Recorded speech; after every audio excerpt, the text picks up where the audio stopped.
Hello বন্ধুরা, নমস্কার। আপনারা সবাই কেমন আছেন? আশা করি সবাই ভালো আছেন, আমিও ভালো আছি। তো যাই হোক, আজকে না আমি পুঁই শাকের তরকারি করব। হ্যাঁ, তাই এর জন্য আমি পুঁই শাক নিয়েছি, আর নেব আমি আলু, কুমড়ো বা সীতাফল, আর আরবি বা কচু আর কি, গাঁঠি কচু, যে ছোটো ছোটো কচুগুলো, এই কচুগুলো। তা চলুন, তার আগে আমি পুঁই শাকগুলো কেটে নিই। সব সবজিগুলো যখন কেটে নেব তখন দেখাবো। তা আগে পুঁই শাকটা কাটবো, কেটে বেটে নিয়ে আমি তারপর রান্নাটা দেখাবো। ঠিক আছে, চলুন আমি তাহলে শাকগুলো কেটে নিই। আমি শাকগুলোকে ধুয়ে নিয়েছি, ধুয়েই আমি কাটবো। চলুন তাহলে আমি কেটেই নিই আগে শাকগুলো। হ্যালো বন্ধুরা, দেখুন আমি পুঁই শাক কেটে নিয়েছি। শাকের ডান্ডাগুলোকেও আমি কেটে নিয়েছি ঠিক মাপ করে। কুমড়ো বা সীতাফল এটাকে বলে, আমরা বাংলায় কুমড়ো বলি, এখানে সীতাফল বলে। আলুও আমি কেটে নিয়েছি এরকম করে। এই দেখুন, এটাকে আরবি বলে। আরবি, আমরা এটাকে গাঁঠি কচু বলি, এখানে আরবি বলে। এই গাঁঠি কচুই আমি দিয়েছি বা আরবি দিয়েছি। হ্যাঁ বন্ধুরা, দেখুন আমার তেলটা গরম হয়ে গেছে। এবার আমি দিচ্ছি 5 ফোড়ন।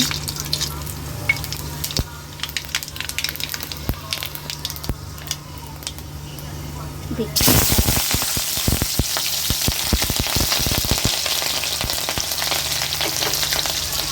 দিলাম একটু আদা বাটা। এটা আপনি যদি দিতেই পারেন, নাও পারেন, এটা অপশন রইল।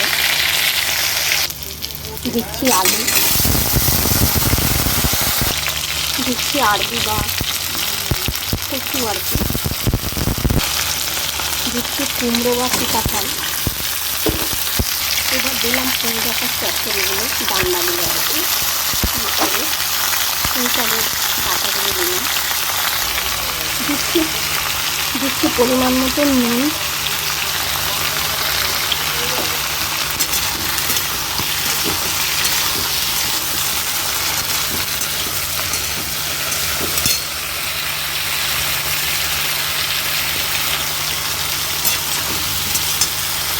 আর এবার 10 মিনিটের মতন আমি ঢেকে দিলাম। একটু নরম হয়ে যাক। হ্যাঁ বন্ধুরা, দেখুন 10 মিনিট পরে আমি দিচ্ছি।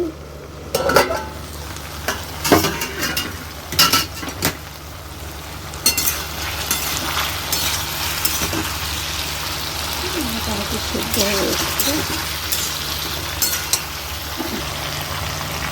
এবার দিচ্ছি আমি হলুদ।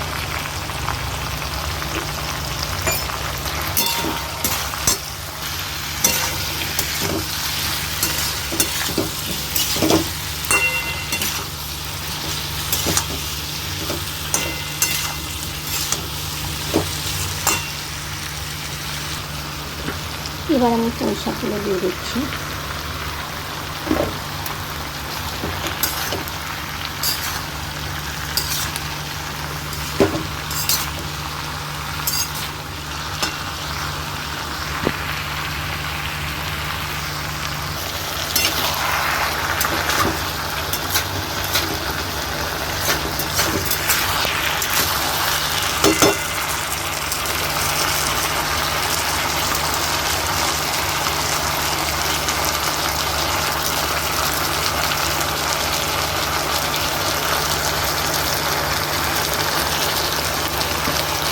এবার 10 মিনিটের জন্য আমি ঢেকে দিচ্ছি। ঢেকে দিলাম 10 মিনিটের জন্য।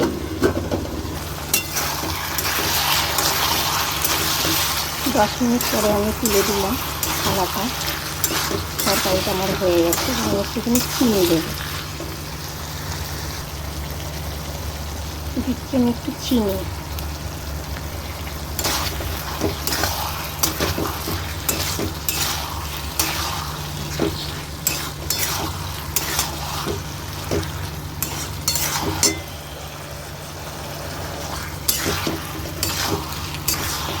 দেখুন আমার তরকারিটা কচুগুলো সব সেদ্ধ হয়ে গেছে। আর আপনারা যদি মনে করেন যে কচু আপনাদের অনেক সময় আরবি বা কচু সব সেদ্ধ হয় না, তখন আপনারা একটু জলের সাথে সেদ্ধ করে দিতে পারেন কেটে।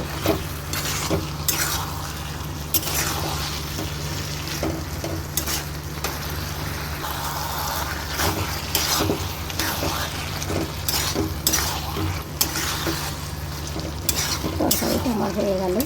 এইভাবে আমার আমি যেভাবে পুঁই শাকের তরকারিটা করলাম, আপনাদের যদি ভালো লাগে আপনারা লাইক, কমেন্ট, শেয়ার করবেন। হ্যাঁ, নমস্কার, সকলেই ভালো থাকবেন।